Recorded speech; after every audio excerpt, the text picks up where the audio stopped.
Traveling help us to build a better life. প্রয়োজনীয়তা সেখানেই যেখানে মানুষ একাকিত্ব ছেড়ে নিজের জীবনে ফোকাস করতে পারে এমন এক পন্থাকে বেছে নেওয়া। সিস্টেম মানুষকে বাস্তবের সাথে একত্র হতে শেখায়। তার বাইরে এসে চিন্তা করলে প্রত্যেকটা মানুষ যেন একটা আলাদা আলাদা গল্প লিখতে এসেছে। সেটা তো ঠিকই আছে, কিন্তু এখানে দুটো প্রশ্ন আছে, আমি কি এবং কি করছি। প্রথমটা নয় উত্তর দেয়া গেল যে আমি কে সেটা আপনি জানতেই পারবেন, কিন্তু দ্বিতীয় প্রশ্নের উত্তর তো পুরো ভিডিও না দেখলে বুঝতে পারবেন না আপনি। তো সঙ্গে থাকুন, দেখুন পুরো ভিডিওটা।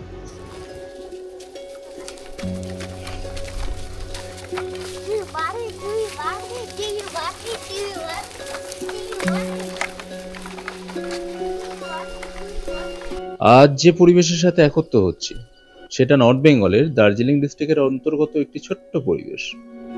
জনসংখ্যা ছোট হলেও বেশ কয়েকটি পাহাড়, নদী, ঝর্ণা, বৌদ্ধ মনেস্ট্রি এবং এখানকার মানুষের অতুলনীয় ব্যবহার সত্যি মনে রাখার মতো।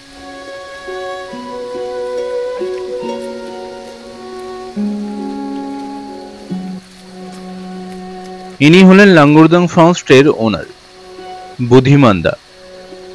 2 দিনের জন্য যে মানুষের ফার্ম স্টেতে আশ্রয় পেয়েছিলেন। এখানে এসে ভালো লাগার মানুষগুলোর মধ্যে ইনি রয়েছেন প্রথম সারিতে।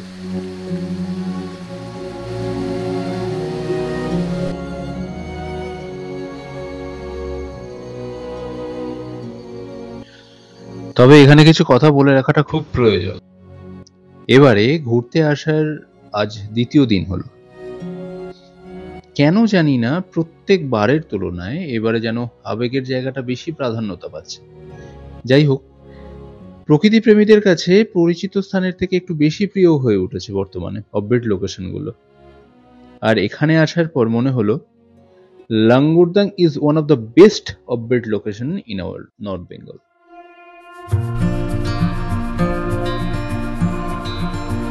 আজকে যাত্রা শুরু হলো মিলনদার শেয়ার কারে বসে। রওনা দিয়েছিলাম দুপুর 1টা নাগাদ।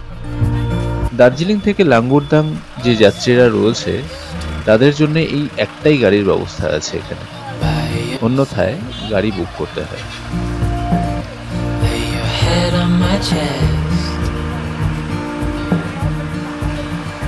দার্জিলিং থেকে লাঙ্গুরদাং এর দূরত্ব 25 কিলোমিটারের আশেপাশে। শেয়ার কারে যেতে আমাদের খরচ হয়েছিল পার হেড 250 টাকা করে। সময় লেগেছিল মোটামুটি 3 থেকে 3.5 ঘন্টা মতো। ডেসক্রিপশন বক্সে মিলনদার নাম্বার দেওয়া রইল, প্রয়োজনে কন্ট্যাক্ট করতে পারেন।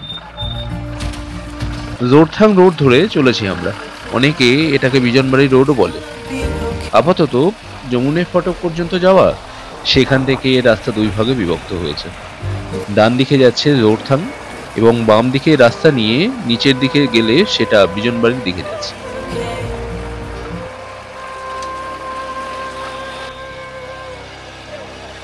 বর্ষাকাল হলেও এই সময় আকাশ কিন্তু বেশ পরিষ্কার ছিল। ব্যক্তিগতভাবে পাহাড়ি রাস্তায় গাড়ি করে ঘুরতে বেশ ভালোই লাগে, সেই জন্যই হয়তো বারবার করে ফিরে আসতে হয় পাহাড়ের কাছে।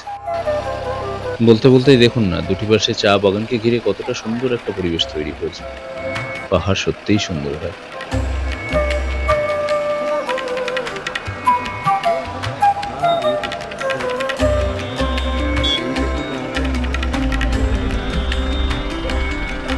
যেটা একটু আগেই বলছিলাম, এখান থেকে দুটো রাস্তা বিভক্ত হয়েছে, একটি জোরথাং যাচ্ছে আর একটি বিজনবাড়ির দিকে।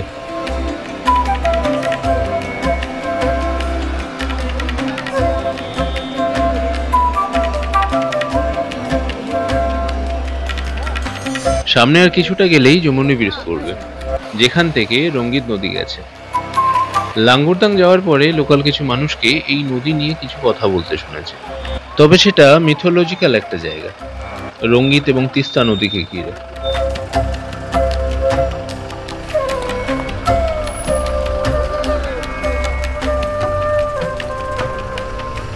এটাই হলো যমুনা ব্রিজ।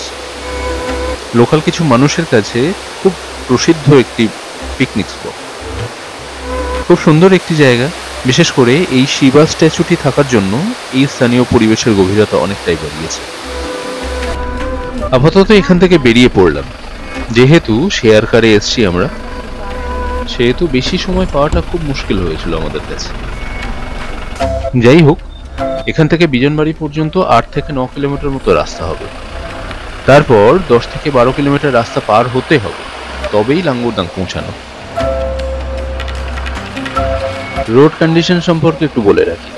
দার্জিলিং থেকে বিজনবাড়ি পর্যন্ত ঠিকঠাকই ছিল, কিছু কিছু রোড বাদ দিলে। বিজনবাড়ির পর থেকে একটু খারাপ হতে শুরু করে, তবে সেটা অতিরিক্ত কিছু নয়।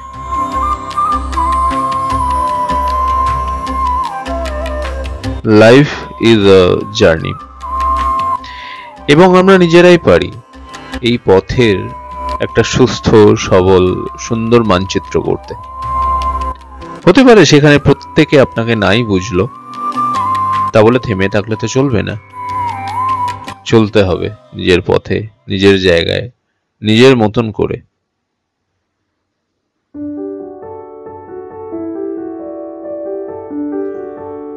লাঙ্গরদাং পৌঁছানোর পরে গাড়ি থেকে নেমে ওই 700-800 মিটার মতো হেঁটে যেতে হয়, তারপরেই লাঙ্গরদাং ফার্মস্টে। পথ নির্দেশনার জন্য বুদ্ধিমানদা আগে থেকেই রাস্তার ধারে দাঁড়িয়েছিল, ফলত রাস্তা চিনতে কোনো অসুবিধা হয়নি।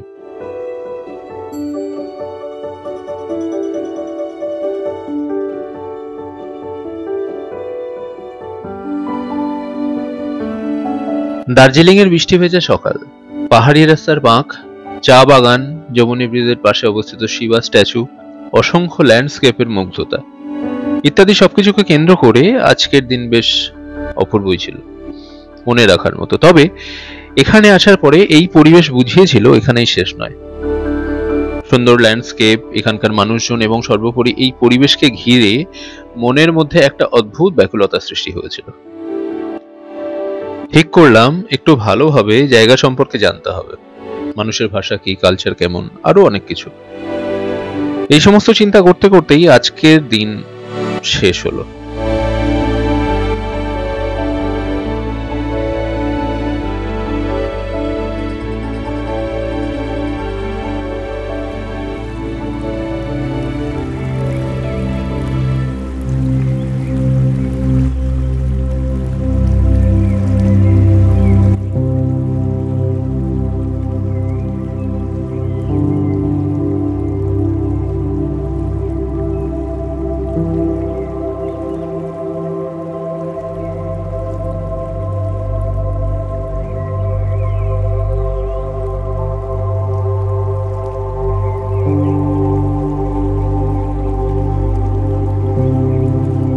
আকাশের আধার কাটিয়ে ভোরের রোদ কখন যে পড়লো সেটার বোঝার দায় থাকলেও ব্যাপারটা যেন চুপিসারে হয়ে গেছিল সেদিনকে। বাতাসের সাথে সাথে রঙিন নদীর বয়ে যাওয়ার শব্দ, পাখির ডাকের আওয়াজেই ঘুম ভেঙেছিল সেদিনকে। দেরি না করে ক্যামেরা এবং তার প্রয়োজনীয় জিনিস নিয়ে বেরিয়ে পড়লাম। আশেপাশে কিছু জায়গা পায়ে হেঁটে ঘুরে দেখতে হতো সেই জন্য। আর যেতে যেতেই প্রথম দেখা হলো এনার সাথে।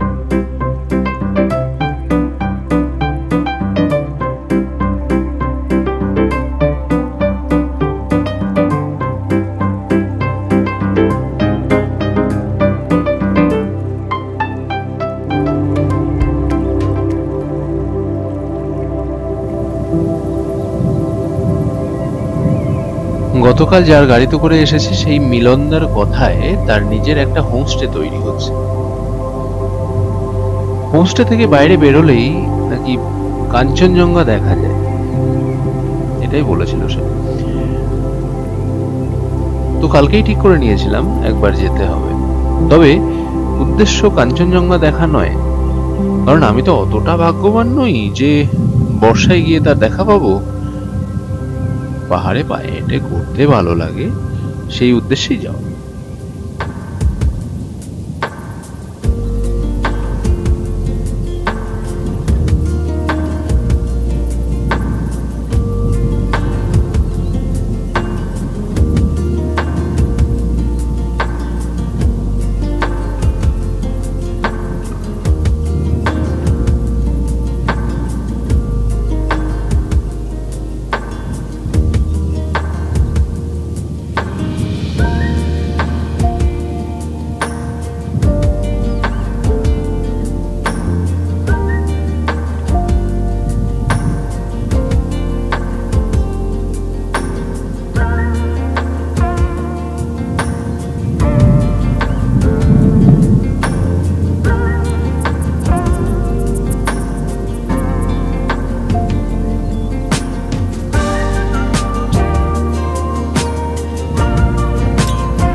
কাজ চলছে, এখনো শেষ হয়নি। যাই হোক, এটুকু বলা যেতে পারে লোকেশনটা বেশ ভালো এবং ভিউটা জাস্ট অসাধারণ।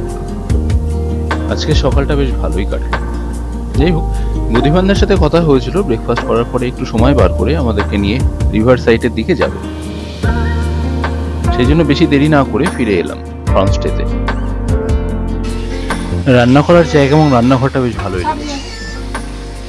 বুদ্ধিমানদা নিজেও রান্না করতে পারেন, আর বৌদির হাতে রান্না তো বেশ ভালো, মনে রাখার মতো। তবে এই কাজটা ওরা দুজন মিলেই করতো। এখানে একটা কথা না বললেই নয়, স্কিল ডেভেলপ করার জন্য মানুষ কত কি না করে। খাওয়ার ঘরে ঢুকে চোখ পড়লো বেশ কিছু ফ্রেমের উপরে, যেখানে skills and employment hospitality from Bosco academy থেকে শুরু করে হসপিটালিটি ইন্ডাস্ট্রির সমস্ত কোর্স করেছেন তিনি, ফ্রম কেরালা ইন্ডিয়ান। আর এই সমস্ত কোর্স করতেই নাকি বছর 3 সময় লেগে গেছে তার। তারপরেই ফার্মস্টে তৈরি করার চিন্তা।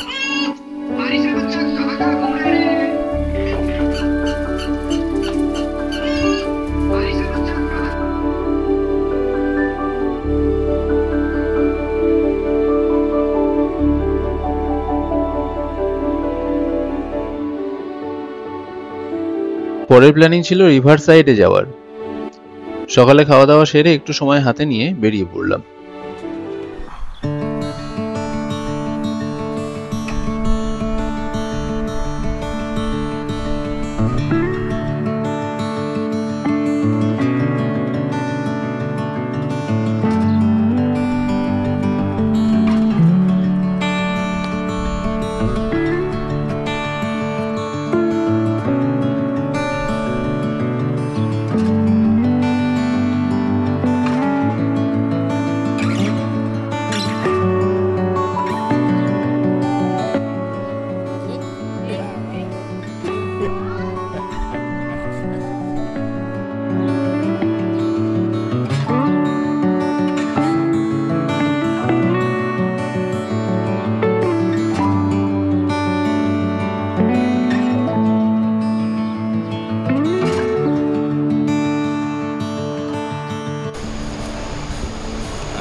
এখানে দুটো ওয়াটারফলস আছে, একটা ছোট একটা বড়। কিন্তু আমাদের যিনি নিয়ে আসছেন আর কি গাইড করে, হোমস্টে দাদাটা, সে বললেন বড় ওয়াটারফলসের ওখানে যাওয়াটা খুব মুশকিলে, ওখানে নাকি যাওয়া সম্ভব নয়। তবুও আমরা চেষ্টা করব যাওয়ার। একটু পিছিয়ে পড়েছে, সামনে দেখা যাচ্ছে ওদেরকে, দেখা যাক। বেশি দূর নয়, যে হোমস্টেতে রয়েছি আমরা সেখান থেকে বেশি দূর নয় এটা। খুব বড় জোর যদি একটু জোরে আসা যায়, আমরা তো আস্তে আস্তে আসি সব কিছু দেখতে দেখতে, সমস্ত সেইভাবে আসা যায় তাহলে 15 থেকে 20 মিনিট লাগবে। কিন্তু জায়গাটা দেখি অসাধারণ জায়গা, অসাধারণ একটা জায়গা যার মধ্যে দিয়ে আমরা চলছি। আমাদের ট্যামারিন টাইগার চলছে এখন, নিউ ট্যামারিন টাইগার। হ্যাঁ,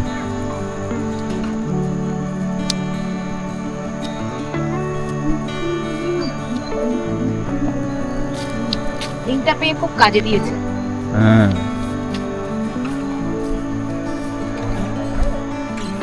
আপনারা যারাই আসবেন এটা নিয়ে নেবেন। হ্যাঁ সেটাই, নিয়ে এই যে এর মাথায় বাড়ি মারবেন, হয়ে গেল। ভুলভাল বকা শুরু, এইবার দেখবো।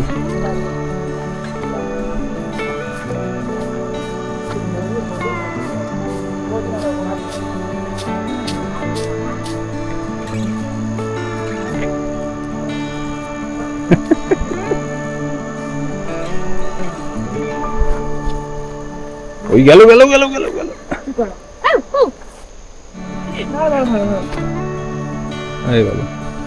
আরে চলো, কিচ্ছু হবে না, চলো। এখান থেকে এইটুকু নামতে গিয়ে অবস্থা খারাপ। আরে না, পাটা একটু দেখা যাচ্ছে।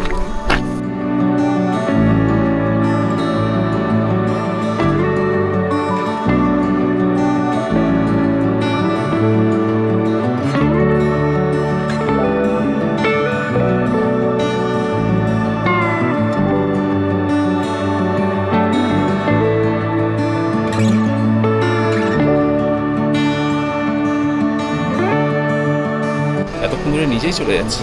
ওটার সময় দম ধরবে। ওঠার সময় তো অবস্থা খারাপ হবেই, আমাদের অভ্যাস নেই, অবস্থা খারাপ করতেই হবে। চলো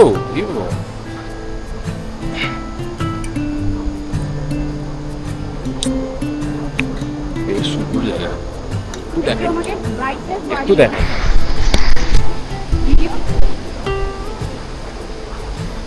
ওই যে দেখা যাচ্ছে এখান থেকে, দারুণ সুন্দর। যেতে হবে আস্তে আস্তে, এক পা করে যেতে হবে। চলো।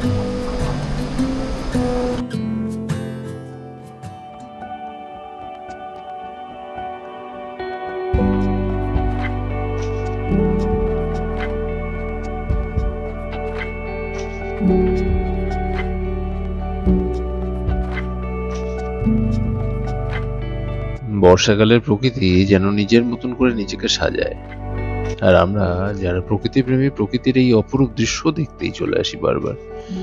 এই রিভার সাইডটাকে পেরিয়ে যে ওয়াটারফলসের দিকে যাচ্ছি আমরা, সেটা তুলনামূলক একটু বড়। পৌঁছানোর যে রাস্তা, সেই রাস্তা একটু চড়াই উতরাই আছে। উদ্দেশ্য শুধুমাত্র ওয়াটারফলস দেখা তেমন ঠিক নয়, উদ্দেশ্য ছিল এই প্রকৃতি, এই পরিবেশ, যার মধ্যেকার সমস্ত কিছুকে অনুভব করা।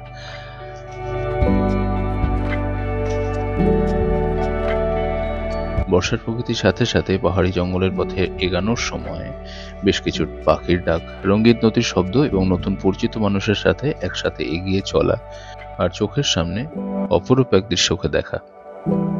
এই সমস্তকে দেখে শুনে মনের মধ্যে অদ্ভুত স্থির শান্ত পরিবেশের সৃষ্টি হলো।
জঙ্গলের মধ্যে ঢুকে এরকমভাবে পাওয়ার এক্সপিরিয়েন্সটা হয়নি, সেটা প্রথম হলো।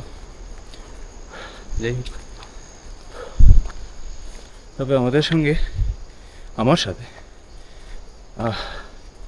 মানে এই জায়গায় ওতপ্রোতভাবে জড়িয়ে রয়েছে আমি যে হোমস্টেতে রয়েছি সেই দাদা, যে ওনার আর কি হোমস্টের। প্রত্যেকটা সময় গাইড করেছে এবং প্রত্যেকটা সময় যেই জায়গা থেকে যাওয়ার, যেটা করার নয়, যেটুকু সম্ভব তার দ্বারা সম্পূর্ণভাবে আমাকে হেল্প করেছে। যাই হোক, একটু বেশি হ্যাপি হয়েছে।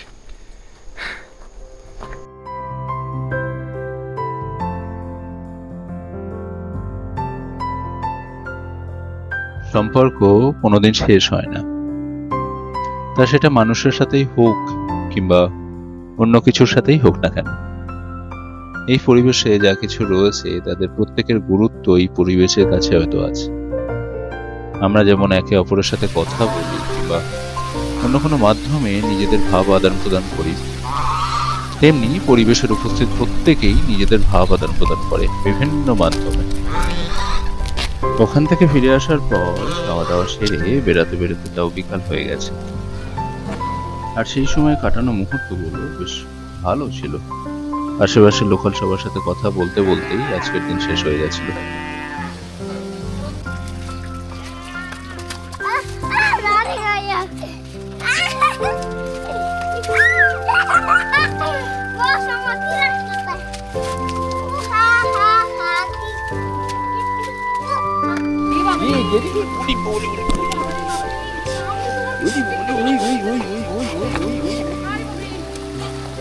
হ্যাঁ, ঠিক আছে ঠিক আছে ঠিক আছে ঠিক আছে। আমার এর অবস্থা তো খারাপ করে দিলি। হ্যাঁ, কাদা মাটি দিয়ে পুরো অবস্থা খারাপ করে দিলি।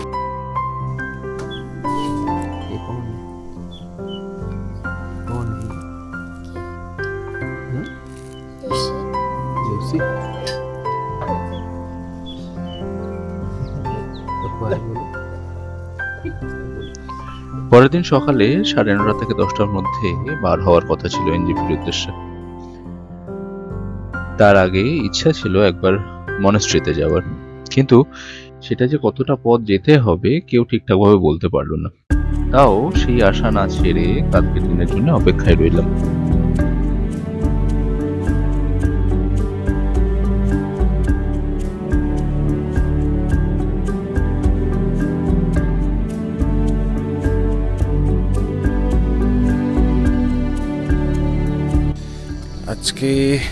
আজকে আমাদের লাঙ্গুরদাংয়ের লাস্ট দিন।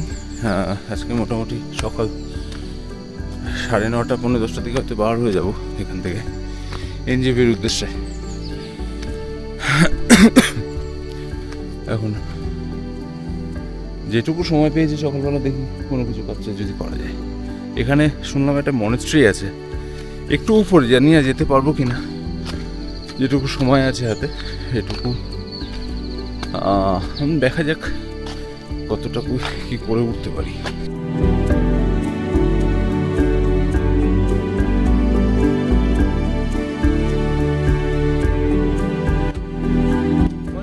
Good morning, good morning.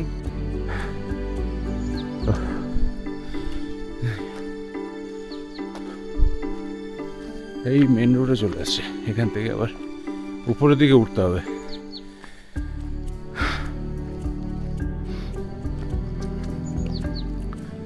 দেখা যাক, একটু তাড়াতাড়ি যেতে হবে।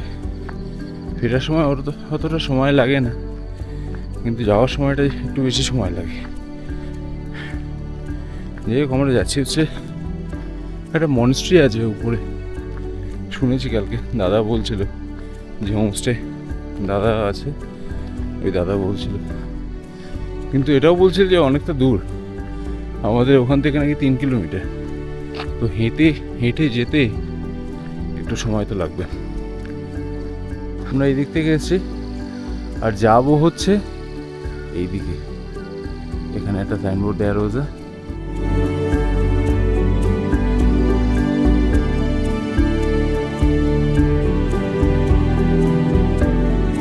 এই সাইনবোর্ডটা কি বুরকে গাঁও লাঙ্গুরদাং। এখান থেকে উপর দিকে যেতে হবে খুব সম্ভবত। যাই, রোডটা নিচের দিকে নেমে গেছে।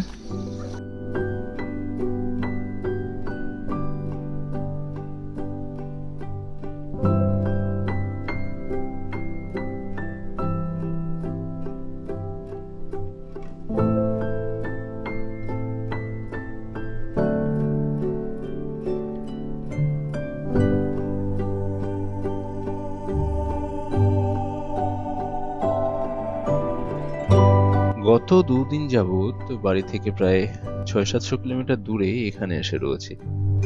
আর এই 2 দিনের মধ্যেই এই পরিবেশের সাথে কতটা একত্র হতে পেরেছি সেটা জানা নেই, কারণ এখানে বিরাজমান প্রত্যেকেই সুন্দর মনের অধিকারী। 2 দিন কাটিয়ে মনে হচ্ছিল এরা প্রত্যেকেই অভ্যাসগত দিক দিয়ে নিজেদেরকে পরিবেশের সাথে সাথে এমন ভাবে তৈরি করেছে, বাইরে থেকে কেউ আসলে খুব সহজেই সহজ হয়ে ওঠে একে অপরের কাছে। আর সেই জন্যই এই মানুষজনকে নিয়ে এতটা ভালো লাগার জায়গা তৈরি হয়েছে।